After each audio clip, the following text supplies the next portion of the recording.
E aí, galera do Ócio Saudável, sou o Rafael, tô aqui mais uma vez com meu amigo Vinícius. É isso aí, Rafa. Bem-vindo, gente. Mais um episódio, assim, sensacional.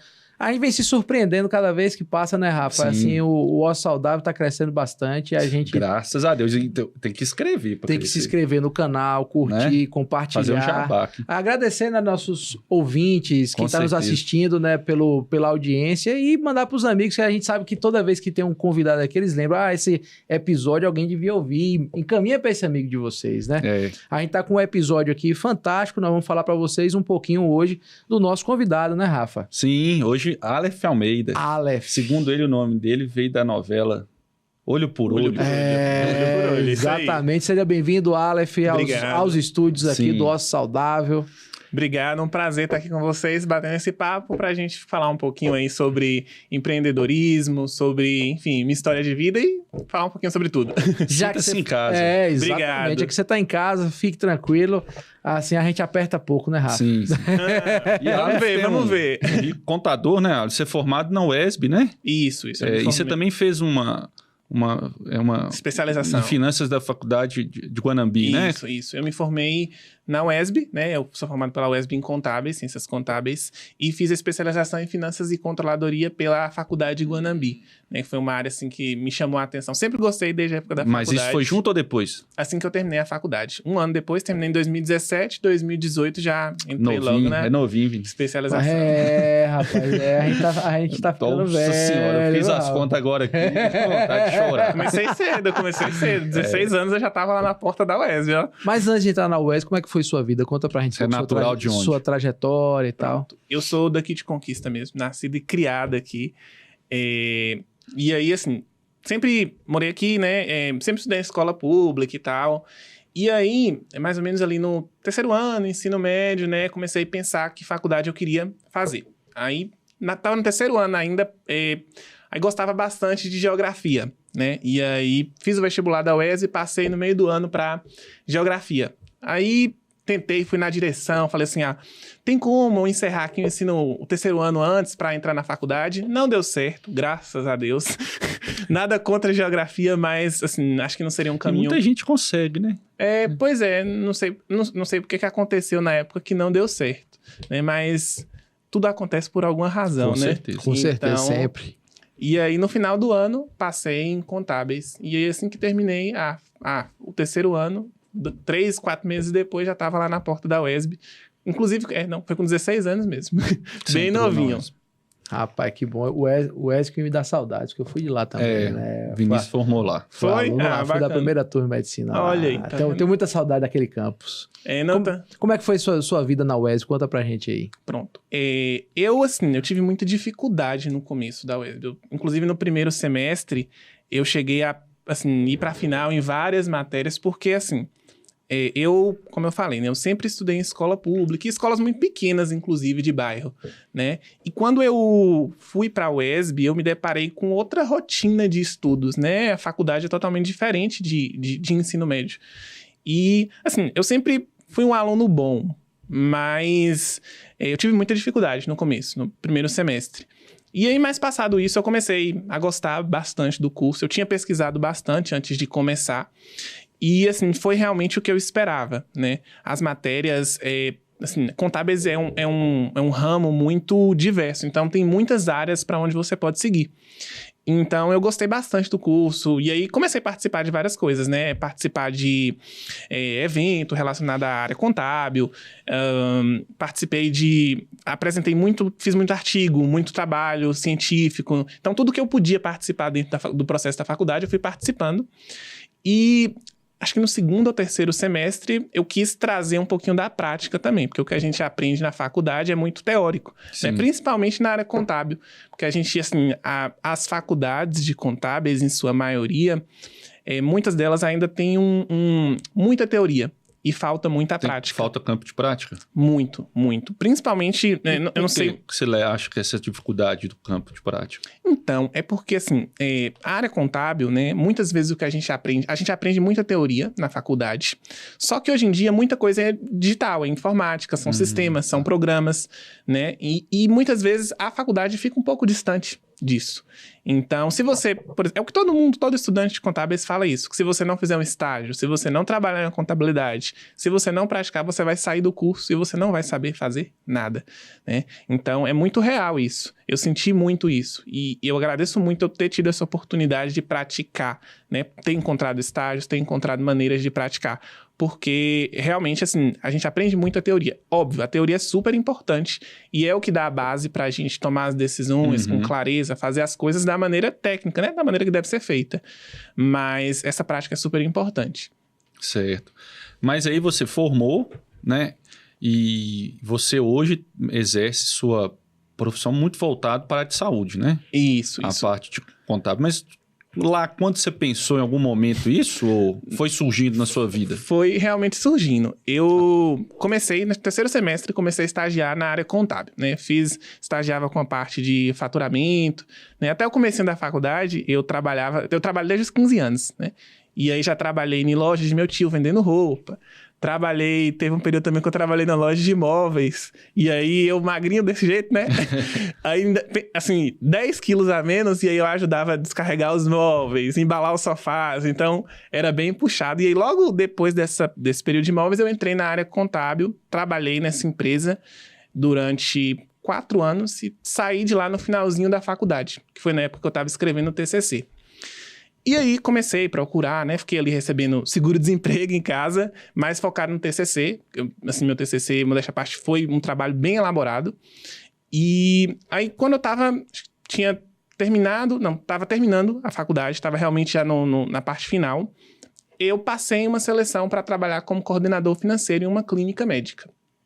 Morrendo de medo, porque eu nunca tinha trabalhado num cargo de liderança, de coordenação, mas foi o que apareceu, foi o que surgiu. Eu falei, então, vamos lá, né? Dá as caras lá, né?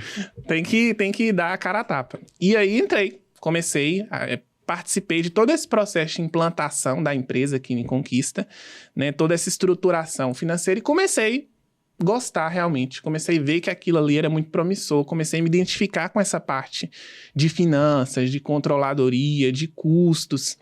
Já tinha gostado disso na faculdade, foram as matérias que eu mais tinha me identificado.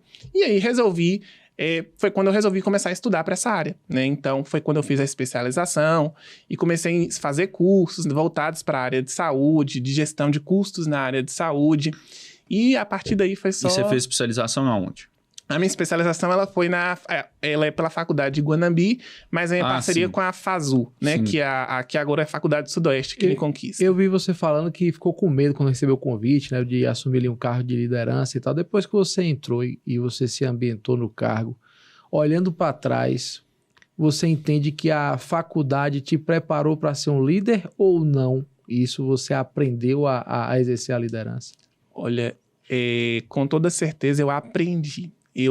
Como eu te falei, né? Eu entrei com muito medo. Eu tinha muita insegurança dessa questão de lidar com pessoas, de gestão, né? O ser humano é muito difícil de lidar. E quando você está em um cargo de liderança na parte financeira, e você tem que tomar decisões que nem sempre vão agradar a todos, isso é muito difícil. Nem sempre as pessoas vão gostar.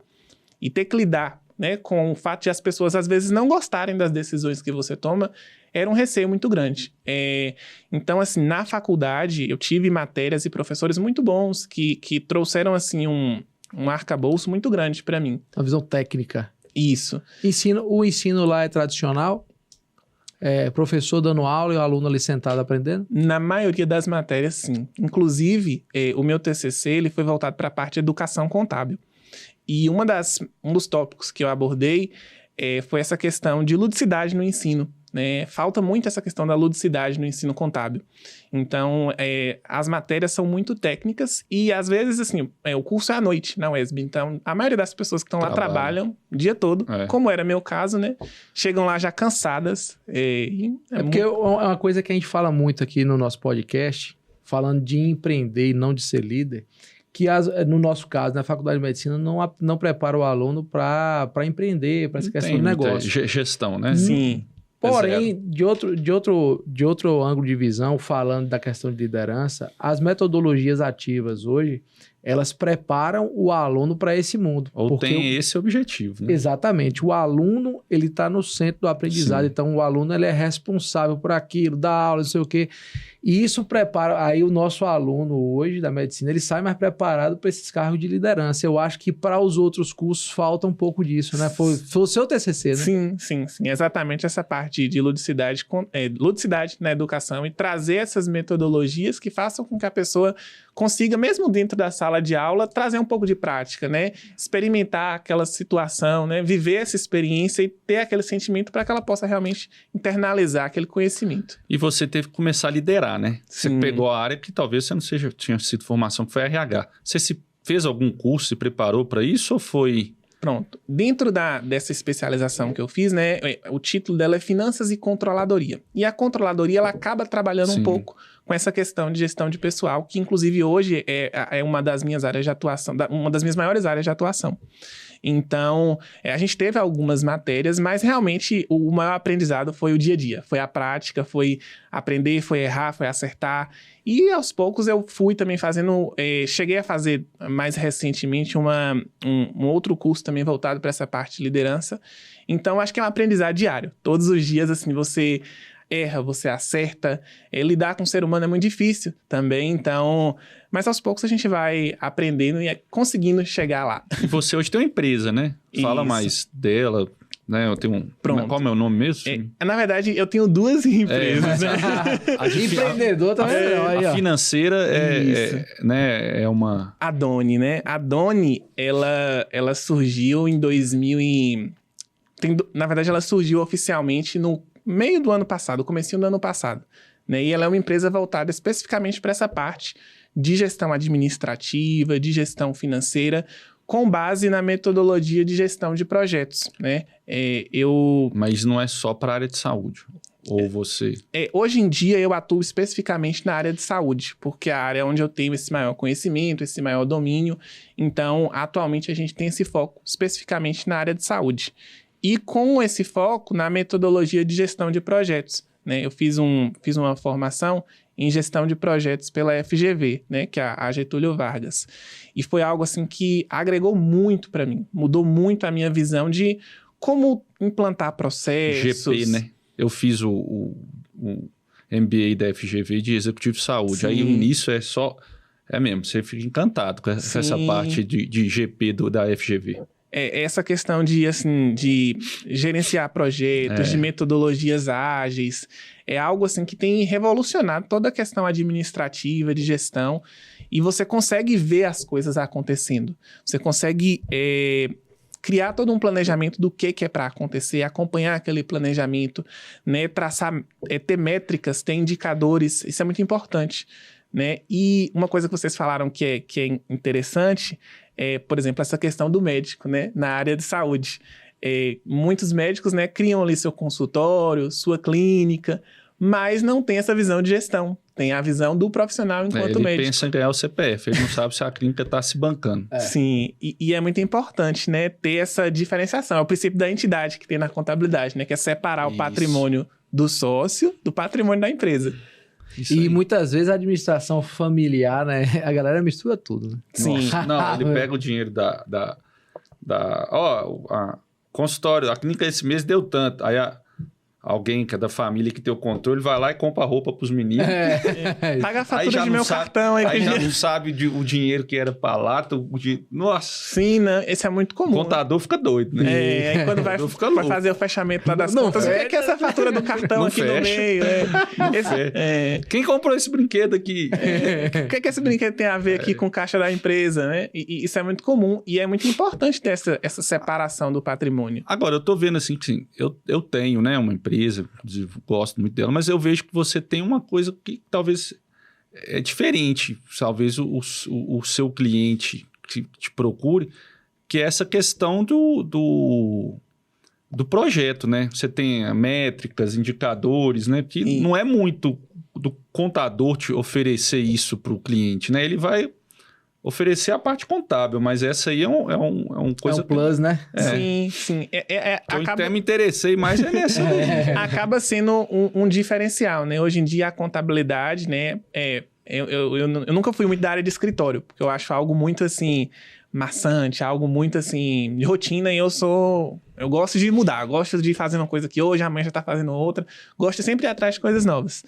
E essa questão de trazer essa gestão para a contabilidade, né, essa parte de gestão, isso é o que se tem de mais novo na contabilidade. É você fazer uma contabilidade consultiva, é você fazer uma contabilidade que leva informações de caráter decisório para o empreendedor, né? É você trazer um relatório ali com números que vão te dar uma base do que você deve fazer. E é algo interessante que eu gosto muito de fazer nos meus relatórios lá da Doni, né? Como a gente entrega esses relatórios para médicos, e eu faço igual um diagnósticozinho mesmo. Então, a gente coloca lá, tal indicador financeiro, lucratividade, tá em tantos por cento. O ideal é que esteja em tantos por cento, entre tantos por cento. Igual um exame de laboratório, que vem os valores referenciais. Sim.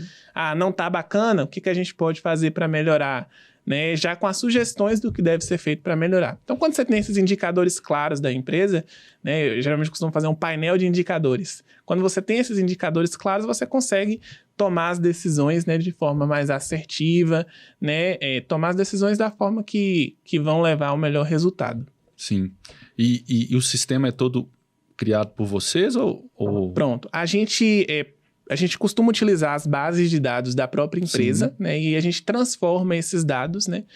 Utilizando Excel, Power BI, essas ferramentas, né? Que auxiliam a gente a transformar essas informações que às vezes saem de forma errada, relatório que sai com, enfim, N informações que não tem nada a ver com o que é realmente importante. Às vezes também por erro de lançamento das pessoas dentro da empresa, né? E a gente transforma essas informações em algo visual, em algo que as pessoas, que o gestor, ele pode simplesmente olhar. Tomar decisão baseada naquilo. E tomar a decisão mais assertiva baseada naquilo. Só voltando para essa questão dos projetos, né? Quando eu aprendi, né, essa questão de projetos, quando eu apresento um projeto, as pessoas falam assim, nossa, um projeto, gestão, o que tem a ver? E a mesma lógica de, por exemplo, um projeto de arquitetura, um projeto para construir algo, ele tem um começo, um meio e um fim. Tem um objetivo de implantar determinado setor dentro da empresa, ou tem um objetivo de melhorar tal indicador. Então, você cria um projeto com início, meio e fim, um planejamento de como fazer aquilo sair do ponto A até o ponto B. Então, essas metodologias, elas ajudam muito. Eu sou apaixonado por isso. Metodologia, indicador, se não for assim, não vai para frente, né? A gente Sim. tem que ter indicador para tudo. É verdade. Qualquer tipo de gestão. E depois a gente tem que ter uma reunião com ele, né? Exatamente. Nossa empresa de soluções de saúde, a gente tem uma empresa VRK. Vários negócios também. Dá pra gente fazer uma parceria. Dá pra fazer uma parceria boa aí. Depois nós temos que contar. Bater um de papo saúde. aí. E uma dúvida, você tá focado só na parte privada ou você pensa levar isso, você vê caminho no Brasil para a parte pública? Caminho, claro que tem. Sim, mas eu vejo assim, você acha que é fácil essa abertura, hein? Você levar essa venda, né? Esse modelo de negócio para pequenas prefeituras, municípios. Assim, eu acho que existe realmente caminho, né, para melhorar essa questão da gestão pública, só que eu, particularmente, eu nunca gostei da área pública. Desde a época da faculdade, a gente tem as matérias, né, de legislação contábil, contabilidade pública. É difícil, né? Bem difícil. E, nossa, eram as matérias que eu mais odiava. E o que você vê de ruim? O que é difícil? É a burocracia? Envolve Exatamente. a legislação, né? Assim, são muitas etapas para você conseguir, sei lá, mudar algo muito simples. Você precisa passar por várias etapas e várias E aí, na hora que mudou lá a legislação. Né? Quando você consegue efetivar seu plano, tudo já mudou, as leis já mudaram. Eu tava vendo esse negócio do recolhimento, né? Que era... Não é o ISS, não. Eu acho que é o COFINS. Nossa, demorou quase 2 anos para mudar isso daí. E agora que muda... Aí você conversa com o contador, pode ser que mude ainda, mas ainda vai ter um pleno do acho que é do STF, aí pode ser que volte para trás. Então, se você aceitar esse dinheiro que ficar, você tem que deixar de reserva, porque pode ser que lá na frente eles vão te cobrar. É isso mesmo. É bem complexo, por isso que eu bem fui por aí. Aí eu vou ser de uma empresa, eu sou responsável legal, então eu assino que eu aceitei. Se eu lá na frente esse dinheiro não tiver, eu que vou ter que assumir. Exatamente. A empresa não vai assumir. E assim, por isso que eu fui para a área privada, porque eu sou uma pessoa muito dinâmica, né? E eu gosto muito de criar meus planejamentos. Gosto muito de organizar as coisas, então eu crio meus planejamentos, traço minhas metas e eu gosto de ver as coisas acontecendo. As coisas têm que andar e a área pública, ela acaba trazendo um pouquinho dessas travas, dessas amarras, né? Até pela questão, né? É importante que isso exista, tem né? que ter, né? Senão... porque são muitas pessoas envolvidas, né? Então é importante que exista esse cuidado, realmente, esse critério, mas não é muito minha praia, não. Eu sou muito dinâmico, né? Tem uma parte de minha história, né? Que eu tava falando aqui, que até não falei, que é... Depois de 3 anos nessa parte aí de gestão, né, nessa clínica médica, eu tava cansado. Falei assim, não, nossa, já aprendi. Se quiser, pode falar o nome da clínica. É a Saúde Center, né, de Leonel. A clínica do shopping? Isso, a clínica do Shopping Conquista, o centro médico do shopping. Eu acho que ele até... Eu não falei, acho que eu não citou o nome seu, não, mas eu acho que naquele episódio ele falou. Falou? Falou. Depois, quem não viu, volta lá pra ver. Por favor. Já por favor, a chamada aí. Isso aí. Mas ele deu uma hora lá, ele não falou o seu nome. Mas tinha um rapaz... É meu mentor, eu me inspiro muito nele, E aí, depois de uns 3 anos lá, eu tava meio assim... Tinha aprendido bastante essa questão de liderança, já tava me sentindo bem confiante.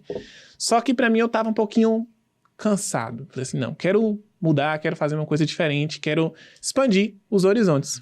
E aí foi quando eu comecei a tentar aplicar para uns processos de trainee em algumas empresas maiores, né? Cheguei a passar em vários processos, né? Passei no processo da Ambev, passei no processo da DASA, passei no processo da AGE. Só empresa grande, hein? O menino, DASA na saúde, o menino né? não é brincadeira, não. Pois é, o escritório lá da DASA em São Paulo, incrível. Passei Eles têm pouco dinheiro, pô. Rodrigo Bueno. Na GE também, Renewable Energy, né? Que fabrica várias divisões, né? Eu fui na divisão de energia eólica em Cabo de Santo Agostinho, em Pernambuco, fazer o processo seletivo. E só que tinha um problema, né? Eu conseguia passar nas primeiras etapas, conseguia chegar nas seletivas finais, né? Os processos são muito concorridos, são várias etapas. Só que em todos esses processos, na última etapa, quando eu chegava na entrevista com a direção da empresa, eu não conseguia passar. Eu participei de todos esses processos e na última etapa, eu sempre morri na última etapa. E eu ficava muito triste, porque eu viajava. Algumas empresas pagavam, né, os custos e outras não. Então, algumas eu tirava do meu recurso mesmo para ir até esses locais. E eu ficava muito triste, né? Era todo um investimento de ir, passar por todas aquelas etapas e chegar lá e não passar. Só que assim, quando eu chegava nessas etapas, nessas seletivas finais, com quem eu geralmente concorria? Eu concorria com o pessoal de São Paulo, do Rio, que estudou na USP, que fez intercâmbio fora do Brasil, e tá eu aqui, Vitória da Conquista, né, que aprendi inglês sozinho, estudando sozinho, estudei em escolas, assim, simples, né, então, acabava que eu não, sempre batia na trave, e aí foi logo, assim, esses processos de trainee, eles geralmente têm um prazo de até 5 anos depois de formado, e aí meio que meu tempo acabou, e aí foi quando eu falei, não, eu preciso decidir o que eu quero. E foi quando eu resolvi investir minha energia aqui em Vitória da Conquista, nos meus negócios, né? Na Doni, na Signo. E aí eu falei assim, não, agora meu foco é aqui. E aí foi quando realmente a coisa andou e deu super certo. Pronto, você falou da Signo aí. Conta pra gente da Signo. Pronto. A Signo, ela meio que foi surgindo como um bico. Né? O Dr. Rafael tá com a gente desde o começo da Signo. Nem era Signo. E aí... tava na Saúde, na Saúde Center, né? Como coordenador financeiro e tinha contato com muitos médicos, com muita gente da área da saúde, todo mundo insatisfeito com suas agências de marketing. Não tá dando certo, não estão me entregando do jeito que eu quero. Sempre tive muita habilidade, assim, com computador, com essas coisas. E aí comecei a cuidar da página de lá, do Instagram. Coisa bem simples, coisa bem amadora. Da Saúde Center. Isso, do meu jeito lá, com o que eu sabia fazer. Só que a demanda começou a aumentar. Eu fazia de um jeito que era bem feito, todo mundo gostava. E aí vem um médico. Tem como fazer do meu aí também? Aí vem outro. Lá são 50 profissionais, 60 profissionais. Então é muita gente. Toda hora ia surgindo algum. E fui levando isso aí como um bico durante uns 3 anos. Né? Era o que pagava as viagens dos processos de trainee quando as empresas não pagavam. Só que aí, quando eu resolvi mudar o meu foco, eu falei, não, acho que eu já tinha uns 10 ou 15 clientes. Era todo dia, saía do trabalho, chegava em casa, ficava de 5 horas até 10 da noite mexendo, porque a demanda era muito grande, eu sozinho. Aí eu falei, vou desbicar, né? Vou desbicar, agora tem que virar uma empresa mesmo. E aí fiquei, dias, deixa eu pensar o nome, né? Signo, ele representa um símbolo, né? Então, como a gente trabalha com marcas, né? Com essa questão do marketing, foi o nome aí que veio na minha cabeça, que depois, assim, hoje em dia eu gosto muito e representa, de fato, o que é a Signo. Né? Então, a Signo, a gente é uma agência de marketing voltada especificamente para profissionais da área da saúde. Isso. Rapaz, você vê, a gente já falou disso em alguns episódios, né? Porque empreender é difícil. E a melhor maneira de você começar a empreender, quando você está começando a vida, é você empreender no negócio dos outros. Você é contratado, isso é fato, né? O Joaquim Júnior falou muito pra gente. Falou isso né? mesmo. E vou errar lá no outro. Vou errar no outro, porque assim, na verdade, você tava lá na sua... Não tinha que no ninguém seu trabalho, fizesse, você falou, eu faço. Foi aparecendo, você foi aprendendo, e lá dentro mesmo você já tinha um público para ter o seu negócio para rodar. Sim. E agora você tá rodando esse negócio fora. Então assim, para quem tá nos assistindo, né, para as pessoas que estão ouvindo ou assistindo, você tem que aproveitar todos os momentos para empreender, né? Sempre, né? Você tem... Sempre no seu dia a dia você tem a oportunidade de fazer novos empreendimentos. Tudo aprende. Tudo aprende. Vou ler uma... igual o professor falava assim. A prova é tal, de um a outro sei o quê. Quando falava capítulo 1, 2, 3, aí pulava o 4 e ia pro 5. Aí alguém lia o 4 e... Problema não, você aprendeu. Alguma coisa. Não vai cair na prova não, mas você aprendeu. E assim, eu acho que essa questão do empreendedorismo, ela vem muito de você conseguir identificar o que é uma necessidade, o que é uma oportunidade. E você oferecer a solução para isso. Né? Essa questão do marketing, existem diversas agências, diversas empresas, diversas pessoas que fazem. Só que com todas as pessoas que eu conversava, todo mundo que começava a chegar para ser meu cliente, eu notava o mesmo problema. É tudo muito engessado. É tudo muito pronto, é tudo muito grande, né? São pacotes muito grandes para eu que sou uma clínica pequena ou para... E às vezes você não tem contato com o pessoal. Tudo muito distante, né? Tem lá a equipe de marketing da agência que te manda tudo, enfim, e acabou. E por ter essa proximidade, por já estar ali naquele ambiente rodeado de 60 médicos, cuidando daquilo ali todo dia. Então eu já tinha essa proximidade. Então foi algo que foi ocorrendo muito naturalmente. E são quantos clientes hoje? Hoje em dia, a gente tem na Signo 19 clientes. A gente tem clientes daqui de Conquista, clientes de São Paulo e clientes de Minas Gerais. Como é isso de trabalhar com marca? Porque assim, o que é que você percebeu no meio? E são todos médicos? A gente tem, além de médicos, fisioterapeutas e clínicas também. Sim. Tá. Tem CNPJ, né? Isso. Mas basicamente saúde. O que é que você percebeu do meio, assim? Qual é a dor de quem estava tentando fazer sozinho a questão do seu marketing digital e não deu certo e lhe procurou? O que é que você entrega de diferente nisso aí? Sim. Um dos principais problemas, né, nessa questão da rotina do dia a dia do profissional de saúde é a questão de tempo. Não consegue ter o tempo para...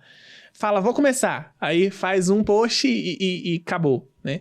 Então, o que a gente entrega na Signo é um trabalho personalizado para o cliente, de acordo com as necessidades do cliente e, assim, com praticidade. Então, a gente, por exemplo, cria todos os conteúdos, envia no finalzinho do mês, você sabe bem como é que é, né? Tem que olhar os dois. E aí a gente fica lá, cobrando.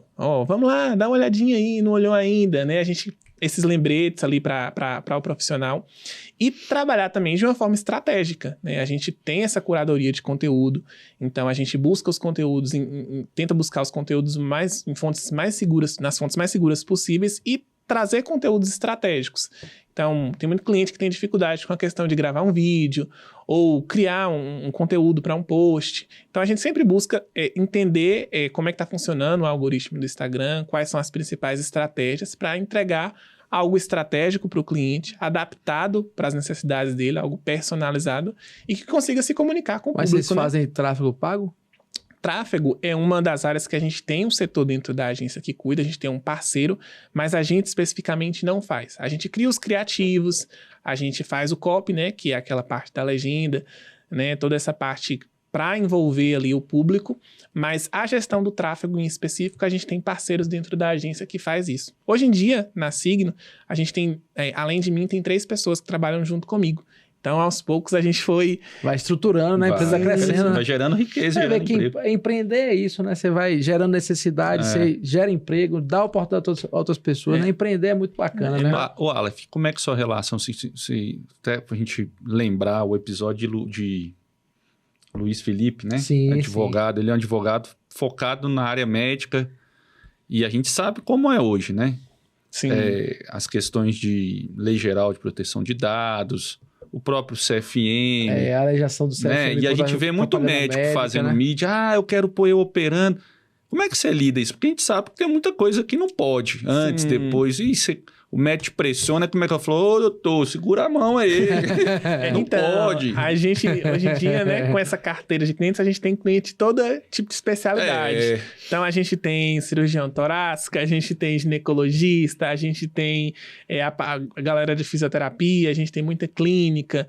Então, assim, cada especialidade, né, o público geralmente pede uma coisa. Vou dar um exemplo da especialidade de ginecologia, né, que é uma especialidade em que o pessoal tem bastante, os médicos costumam ter bastante exposição ali do dia a dia, até as próprias pacientes nessa questão de pré-natal, gosta muito de ter esse acompanhamento. Então, a gente entende essa questão da legislação médica, né, do cuidado que é preciso ter com essa questão da exposição, da autopromoção.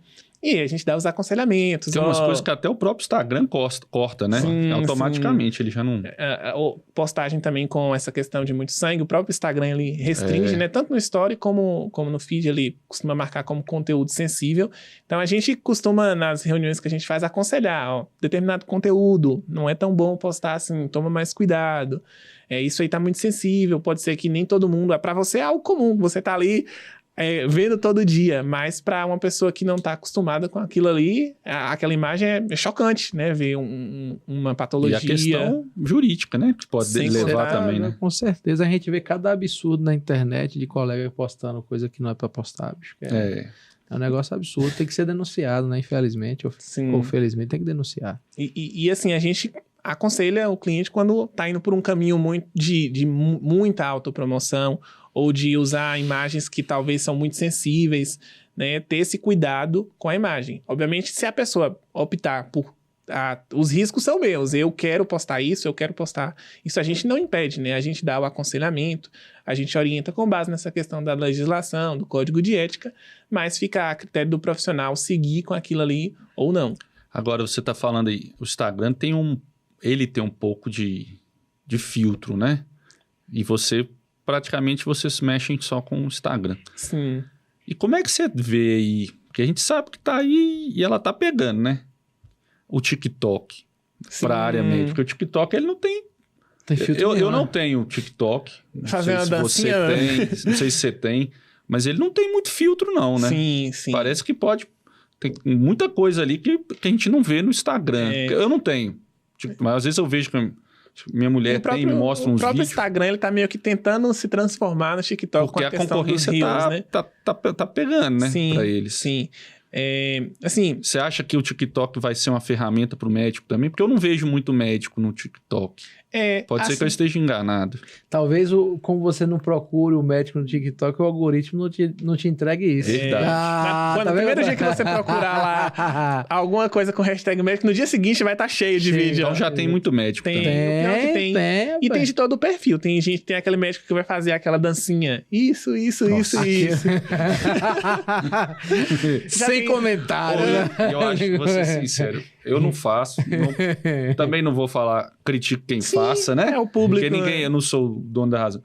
Mas eu acho, eu vejo, povo, tem gente que fica indignado, né? Colega médico nosso com aquilo. Mas tem. Você pega, o cara faz, acho que o cara fez em São Paulo, puxa, todos os grupos médicos que eu tava, o cara apareceu. Eu falei, olha, ele conseguiu o que ele queria. Tá vendo? Mas também tem muita gente trazendo informação de qualidade, né? Tem médicos que trazem conteúdos informativos. O algoritmo do TikTok, ele é um algoritmo muito inteligente. Então, se você buscar algo ali, ele tem a página, né, que é o For You. Então, você buscou ali, ele sabe que você gostou daquele conteúdo, pronto, ele vai te bombardear com aquilo ali e vai trazendo outros conteúdos. Também, uma coisa assim que tem muito no TikTok, é muita gente também com desinformação. Né? Que acha que entende da área da saúde, que acha que, enfim, fez uma coisa ali, deu certo, e sai propagando aquela informação ali como se fosse verdade absoluta, né? E a rede social também é pesada. Eu tava vendo essa semana, acho que eu até comentei com você, eu não sei se foi com Vina no bastidor hoje ou ontem. Tem um médico que ele faz cirurgia de catarata de forma... ele não cobra, né? Eu não sei nem se é do Brasil. Eu só vi a notícia, foi até naquele do Ricardo Amorim, que é um economista. E aí ele faz 1000 cirurgias todo ano. E acaba que ele publica isso, né? Não a cirurgia em si, mas... Então ele fez 1000 cirurgias para crianças que não se enxergavam, voltam a enxergar. E o povo mete o pau. Tá querendo aparecer. Por quê? Porque ele publica isso no YouTube, o vídeo dele é visualizado ali, então provavelmente ele pagou todas as cirurgias. Mas, o cara tá fazendo alguma coisa para alguém, sem cobrar, né? Exatamente. Internet hoje é difícil, porque o cara, talvez, assim, Rafael, vejo que ele fez pensando no bem. Só que tem gente que já quer... por exemplo, diferente do TikTok, o YouTube é uma plataforma que monetiza. Né? Então, é muito vantajoso, né? Você ter um bom resultado no YouTube. Então, ele tá tirando ali foi um investimento, né? Inclusive, quem não tá inscrito no Osso Saudável, vão inscrever e vão assistir para monetizar. Ativa o sininho aí, compartilha, né? É importante. Para quem não sabe, é a Signo que cuida lá da página do Osso Saudável também, né? É importante. Então, fazendo merchan. Pois com certeza. Tanto seguir a página no Instagram como inscrever no canal do YouTube. Exatamente. Mas essa questão do algoritmo do TikTok é muito interessante. Eu também não sou muito fã, não. Eu nem começo a mexer porque eu sei que talvez eu vá ficar viciado. Porque é muito fácil. Poxa, mas eles estão voando. Sim. Não, eu brinco que você cai ali num portal, no vórtice. Você começa ali, aí vai passando os vídeos. Quando você, assim, resolve parar 30 minutos, 1 hora vendo. É um negócio assim que hipnotiza, né? É bom demais ver a vida dos outros. Né? Tá doido. E o Instagram tá trazendo cada vez mais isso, né? Essa questão de engajamento, né? Para os clientes. Atualmente, por exemplo, alguns, 6, 8 meses atrás, 1 ano atrás. Vamos fazer um post carrossel porque engaja mais do que um post...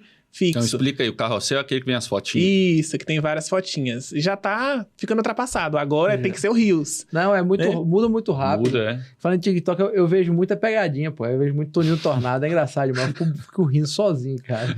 E aí, quanto mais você vê, mais ele vai te entregando aparece aquilo. Todas, Eu já vi todas, já. De Toninho Tornado tem mais nenhum pra Você nem percebe. Quando você vê, realmente, passou 1 hora você ali, deslizando aquela tela pra cima, inerte, né? Só com esses conteúdos que foram feitos pra você, exatamente pra você ficar ali.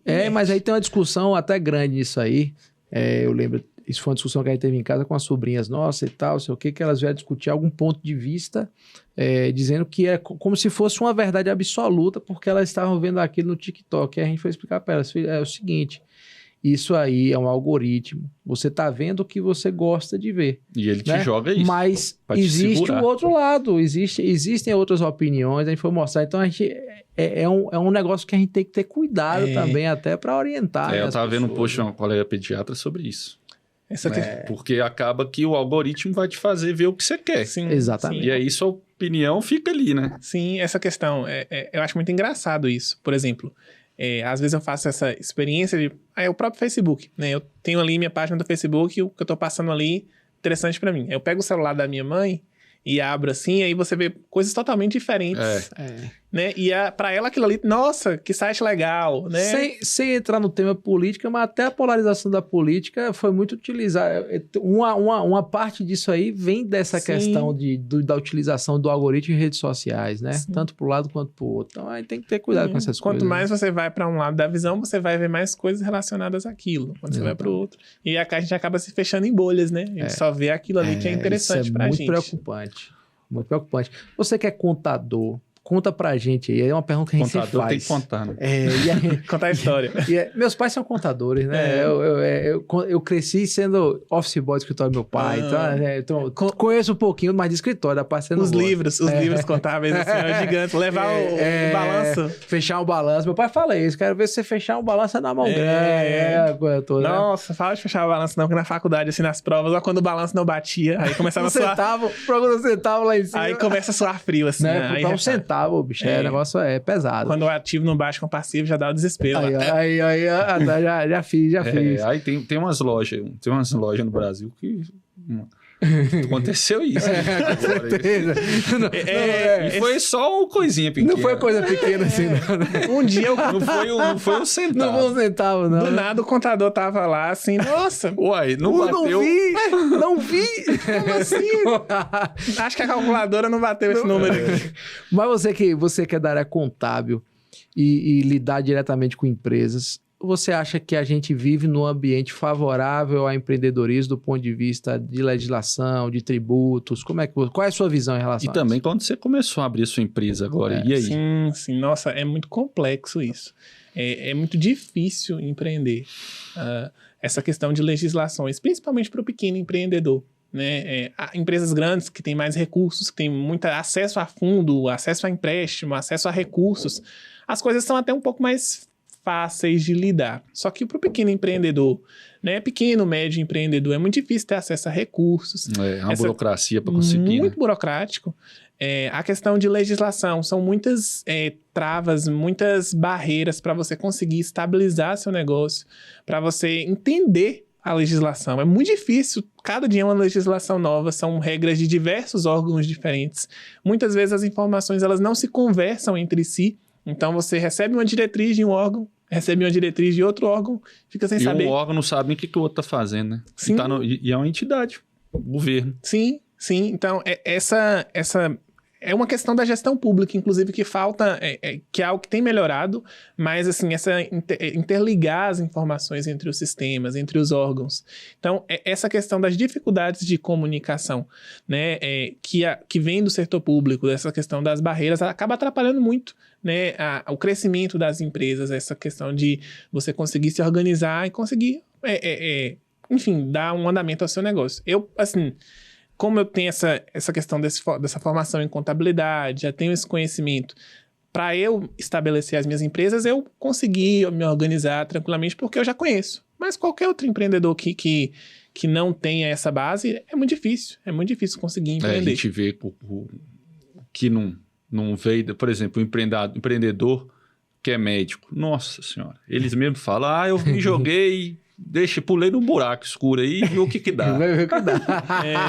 Vai levando. E depois, como é que faço a conta aqui? Ó, eu ganhei isso, vou pagar isso aqui, pronto, pá. Não sabe nem que é imposto sobre lucro. Não sabe. Confusão. Quando puxa lá, o contador puxa o extrato bancário... Não, demora a aprender. Achando que tá ganhando... esse mês eu saí no azul. Na hora que vai ver, no fim do ano faz a conta, é imposto que tá faltando ali, que não fechou aqui, demora a ver, viu? Aprender isso. E eu, com as minhas empresas, eu tenho muito isso de, assim... Como eu sou dessa área, eu gosto de fazer as coisas certas na minha empresa. Então, eu separo da receita do mês, a gente separa a reserva de lucro, né? Faz todo o provisionamento para 13º, para as folhas dos funcionários. Tudo bem certinho, tudo bem redondinho, o mais redondinho possível. A questão contábil a gente também tenta fazer tudo da maneira mais correta possível, mas é complicado. Eu bato cabeça lá para conseguir, assim, organizar tudo. E olha que a empresa é pequena, né? Mas eu gosto de fazer as coisas certinho assim, porque acho que uma das causas também de algumas empresas quebrarem, né? Muita gente nem sabe disso, é crescer. É verdade. A empresa cresce de forma assustadora. Acha que o faturamento aumentar... vai melhorar, aumenta o custo. Sim, né? sim. Júnior falou disso no episódio dele, né? Quando cresceu. Ele veio da FGV, a FGV bate isso direto todas as horas. Não acho que crescer significa desenvolver. Sim. Às vezes, a maioria das vezes que cresce, quebra. Às vezes você tem uma coisinha ali que é um problema pequeno, e quando a empresa cresce, aquilo se torna um incêndio. Não tem como apagar. Incontrolável. Não tem como apagar um incêndio, e aí de repente a gente empresa... vê isso muito na saúde, né? Hospital ali é pequenininho, tem 50 leitos, ele vai, vou aumentar agora para 150, não sei o que. Lascou. A complexidade aumenta, o funcionário, não sei o que. Você ao invés de multiplicar a receita um pouquinho. O giro de caixa tem que aumentar. Só que é a razão de multiplicação aí, né? O giro de caixa tem que aumentar, porque o convênio demora 60 dias para pagar. Aí você aumenta a receita 2 vezes e aumenta o custo em 5, acabou. Você acha que aumentei minha receita em indústria, então meu custo vai aumentar em indústria. Beleza, fechou, não é? E multiplica os problemas também, né? Um probleminha que... Você aumenta funcionário, você tem mais problema de RH. Não, é tudo muito mais difícil. Treinamento, aí aumenta, contrata aí, bota um outro pra treinar aí de qualquer jeito. Nossa. Ave Maria. E aí vira uma confusão, né? O médico chega pra atender, tá um caos lá, instaurado. Verdade. É muito complexo. Agora, você contador, você falou tanto de entidade. Por que você tem 2 empresas, então? Por que você nunca pensou em juntar as 2, não em fornecer essa parte contábil com digital? Porque eu não vejo ninguém fornecer isso. Sim. Já viu? Não, nunca vi. Não vejo. Não vejo. Pois é, isso é uma demanda, inclusive, dos clientes, né? Às vezes, quando eu vou fazer alguma visita, fazer alguma prospecção, ou para Doni ou para Signo, vou fazer a prospecção da Signo. Ah, mas você também não faz a parte de gestão? Como é que funciona isso? Aí vou fazer a prospecção da Doni. Ah, mas o marketing aqui tá uma confusão, você não mexe com isso também? Né? E assim, eu estou nesse processo de amadurecimento das empresas para que a gente possa oferecer esse serviço dessa forma, né? E eu sou muito cauteloso, talvez seja até um ponto não muito positivo, né? Porque para empreender você não pode ter medo, né? Você tem que arriscar, você tem que ter coragem. E eu sou uma pessoa muito, assim, cautelosa. Eu preciso até... Dr. Leonel, que conversa muito comigo, que foi meio que meu mentor, assim, nessa questão de sair, empreender, né? Ele tem que ter coragem, tem que fazer mesmo, né? Se errar, errou. Mas é uma solução que a gente está desenvolvendo. Eu gosto de desenvolver, assim, o objetivo tanto da Doni quanto da Signa, apesar de serem áreas diferentes, é desenvolver soluções para o cliente. Então, essa solução aí que vai envolver marketing, envolver também a parte de gestão, está em processo de desenvolvimento aí. Cenas dos próximos capítulos. E vocês focam muito em custo? Sim, com certeza. Esse processo de gestão... Hoje tem empresa só disso, né? Eu já tem muita empresa só disso aí. E gestão de custos na área da saúde é algo muito complexo, né? Essa questão envolve a questão de remuneração de convênios, né? E, por exemplo, insumos. Nos últimos anos a gente teve um aumento absurdo, surreal de todos os insumos. Não só insumos médicos, insumos de material de limpeza. E começou, e a gente hoje tem EPIs que são obrigatórios que antes não eram. Sim. E esse próprio EPI, máscara, né? Assim, eu, cirurgião, eu usava máscara para operar, mas não usava máscara no dia a dia do hospital, né? Então é um EPI obrigatório que ele praticamente nem triplicou 10 vezes o valor, às vezes. E eu lembro bem na época da pandemia, né? As empresas superfaturavam a máscara, luva. Rapaz. Não tinha para comprar. Às vezes, N95 eu lembro que ficou aí briga. Escassa. Era uma luta. Não, eu estava na gestão de um hospital Covid, rapaz. Aquilo ali, a gente fez a análise de custo do hospital com o valor antes de entrar na questão de atender o Covid, que foi ali por volta de fevereiro, quando foi a análise de custo. Fechamos para poder atender o Covid. Quando iniciou o Covid, houve uma subida dos valores. Teve medicamento que subiu 1000%. Aí você fala, e aí, o que é que você fez? O contrato já estava assinado. A gente gastava, para você ter ideia, por funcionário para entrar na UTI, só de equipamento de EPI, R$50 por funcionário para entrar na UTI de EPI. Nossa. Aí você bota um UTI com 20 leitos, quantos funcionários você tem rodando entre técnico, enfermeiro, médico, fisioterapeuta, não sei o quê. Mas isso você está falando se der tudo certo, porque às vezes ele entra lá... Tem que trocar o EPI porque ele se contaminou. E a gente fala que no turno você tem ali 3 trocas de turno no mínimo, entendeu? Rapaz! E assim, muita coisa aumentou e não voltou o preço. Voltou, não. Depois, né? A tendência, assim, subiu o preço e continuou. Então, coisas que foram superfaturadas... E a gente tem a questão do dólar, né? No nosso país, a gente compra muita coisa de fora, né? Acaba influenciando muito, né? E aí, esses custos, eles subiram e não dá para subir, por exemplo, os valores de venda na mesma proporção. Não dá. Então, isso envolve muito gerenciamento de custos. É uma área difícil, né? Porque você pega aí, você até que repassa um pouco, né? Sim. Principalmente os convênios, né? A maioria dos convênios hoje são via CNPJ, então eles podem repassar. Mas mesmo assim, não repassa, por exemplo, igual combustível. O combustível aumentou ali na refinaria. Com estoque antigo, você já aumentou o preço. Vou aumentar. Já, na hora que você vai, vou lá abastecer, já tá. É a questão da sensibilidade dos preços. Assim. Na área da saúde, a sensibilidade você não consegue passar por tecnologia mesmo, OPME. Talvez você não veja tanto. Você vê, mas... a questão hospitalar de centro cirúrgico, o PME estoura todo ano. Esse negócio de combustível é um absurdo mesmo, bicho. Porque você sabe que o cara tem um estoque ali, anunciou o governo que vai aumentar lá na refinaria, o cara aumenta, o cara tá com estoque lá, aquele... Rapaz, Rapaz, e a gente vai sofrendo na ponta, né? E Sofrendo não na é ponta. a mesma coisa, por exemplo, na área da saúde, aumentou ali um insumo que é essencial para um determinado procedimento. Não dá para no dia seguinte eu duplicar, triplicar o Não valor do vai, procedimento. Não vai. Né? Até porque a questão da própria Não vai, dificuldade porque senão financeira. não vende. Sim. Porque saúde vem de serviço. Sim. Se ela não for em você, vai procurar outro. E assim, eu acho que é preciso desromantizar essa questão, né? Trabalhar realmente com essa questão da análise dos custos, de viabilidade financeira na área da saúde, de estudar custos, insumos, margem de contribuição, para que seja possível, né? Você falar de mais contribuição na frente de um médico, ele vai olhar pra você e não vai ficar assim. Mas são termos muito importantes e que dão o direcionamento do negócio. Tem que ter isso aí em mente, não dá para perder de vista. É o painel de indicadores lá que a gente faz. Agora você vê, né, Aleph, assim, você está ali numa clínica, você falou ali 60 funcionários, você está com outro clínico. Agora, eu fico imaginando assim, o colega médico, especialmente o clínico, né, Vinícius, que tem o seu consultório ali. Será que um dia eu tenho vontade, sei lá, às vezes tem essa pesquisa. Quantos médicos tem um consultório? Será que você fosse o dono desse consultório e o médico fosse outro? E aí você receberia ali 20%, né? 30% geralmente, né? É isso aí que fica. Será que bancava o seu consultório e você sobrava um dinheirinho para você? Sem ser você médico. Quantos será que sabem isso? Ninguém nem olha pra isso. Né? Porque tem custo direto, custo indireto, custo fixo. O cara se enxerga como pessoa física e leva a vida. Sim. E assim, é importante... E assim, eu falo, colega lá, às vezes ele atende à tarde, de manhã ele tá num concurso, a secretária fica lá, a luz fica acesa, não tem ninguém atendendo. Véio. Só tem o gasto do material, da luz, da energia, do aluguel de espaço, né? Por exemplo, existe ali uma empresa, o médico, às vezes, ele tem uma empresa, né?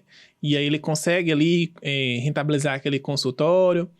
E aí ele leva a vida toda com aquele consultório dele ali, tem 2, 3 funcionários. E aí, vamos supor que o filho é médico, enfim, a família tem alguém que é médico também. Ele morre.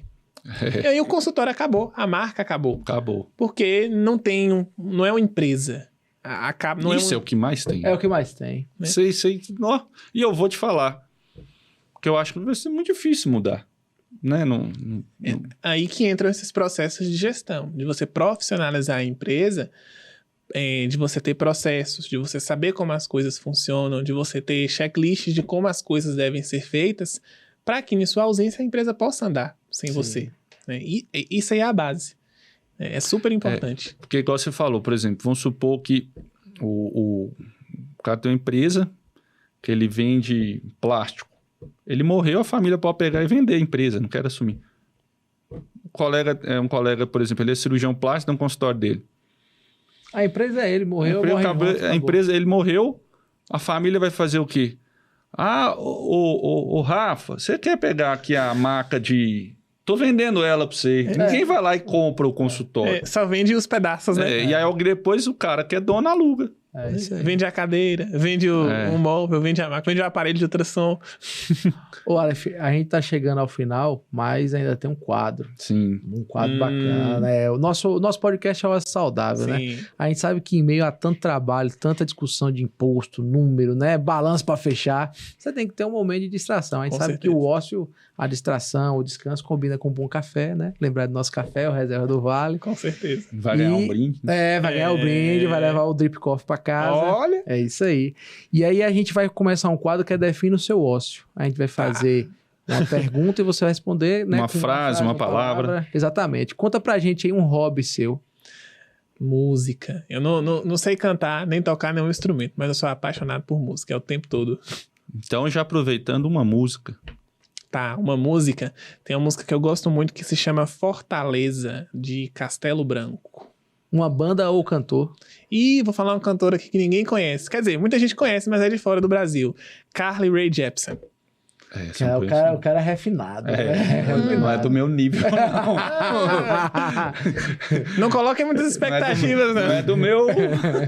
Como é que eu desses aí que eu gosto, eu falei que eu gosto, o povo me zoou.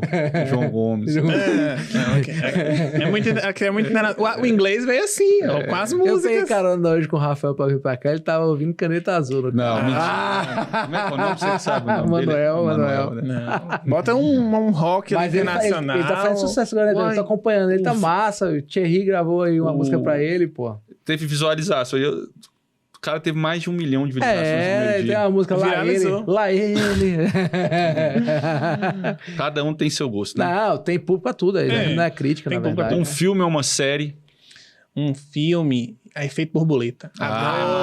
Massa. Adoro esses filmes de... Teve o 2, né? Só que o 2 eu não achei muito bom. O 2 eu também não gostei muito, não. Adoro esse negócio de viagem no tempo. É uma comida? Comida? Eu sou bem básico, assim. Uma lasanha, já tô feliz. Uma viagem inesquecível. Uma viagem inesquecível. A primeira viagem que eu fiz sozinho, que foi pra Fortaleza, em Jericoacoara. Você foi fazer trainee ou foi para... Essa aí eu fui curtir sozinho mesmo. Fiquei no hostel, conheci muita gente, enfim. Gastei o inglês, foi bem bacana. Show de bola. E um sonho de viagem? Eu sou bem clichê, vou falar aqui Disney, Orlando, morro de vontade de conhecer. Hoje a gente citou muito Júnior aqui, né? Júnior falou que todo mundo tem que ir na Disney. Todo mundo na Disney. Adoro parque de diversão. Já tá liberado, depois você veja. Ele fala isso mesmo. Adoro parque de diversão. Pô, bicho, bacana. A gente queria agradecer muito sua presença aqui. Deixe seus contatos aí para quem tá nos assistindo. Das suas empresas, enfim. Pronto. Primeiro, queria agradecer a oportunidade de estar aqui nesse bate-papo incrível com vocês. Acho o Ócio Saudável uma iniciativa muito bacana.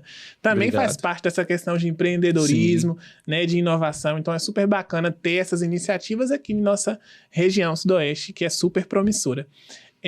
Meus contatos, né? A gente tem os contatos da empresa, tem a Doni lá, Doni Gestão e Finanças no Instagram, tem a Signa Agência Digital no Instagram, então tô sempre lá pelos dois. É Doni, D-O-N-E ou D-O-N-I? D-O-N-E. É o Doni de feito mesmo em inglês, que sim. Tudo a ver. Boa. Tem que ser sempre assim, sempre com uma ligação. Então, Doni Gestão e Finanças no Instagram e Signa Agência Digital, tô lá pelos dois canais sempre. Beleza. Isso aí. Muito obrigado, gente. Vocês que estavam com a gente se inscreva aí no nosso canal, Ócio Saudável. Liga o alerta, né? Compartilha, manda para aquele amigo. Pô, você lembrou de um amigo, de um familiar, encaminha, viu? Vamos continuar com a gente aqui. Muito obrigado, viu? Até mais. Até mais. Bom ócio.